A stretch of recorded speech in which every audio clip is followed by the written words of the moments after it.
Earlier this year, Congress passed something called the UAP Disclosure Act of 2023. The law requires the U.S. government to tell the public what it knows about the countless unidentified flying objects that have been spotted in the skies above Earth over the past 3,000 years. It's designed to be, and it very well could be, a transformative piece of legislation. And it comes at a time when we can finally say with confidence that the most unlikely sounding theories about UFOs are actually true. Yes, these things are real. They're not all weather balloons. They're not experimental aircraft from this or any other country. Whatever they are not of human origin. And yes, the US government currently has physical evidence that they exist. That means wreckage of the craft as well as the bodies of the beings that flew them. Amazingly, all of this is true.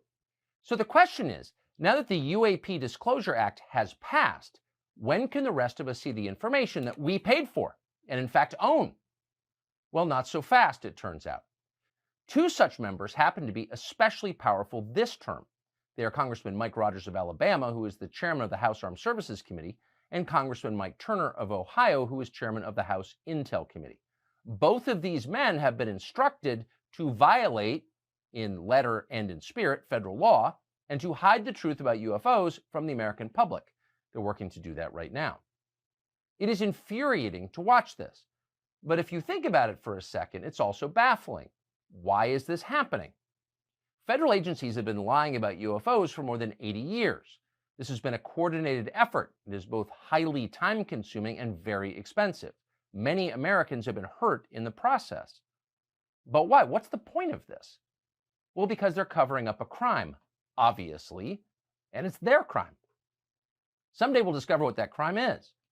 But in the meantime, here are a few questions that honest lawmakers ought to be asking. Have government agencies used tax dollars to procure advanced non-human technology? If they have, where exactly is that technology now? Has it been used for profit? How exactly has the American public benefited from that technology? And then this question, the most pressing of all. Has the US government communicated directly with the beings that piloted these craft? Have American officials ever entered into any sort of agreement with them? And if so, what are the terms of that agreement? These are not random questions. They are informed questions. And at this point, Americans have a moral right to know the answers.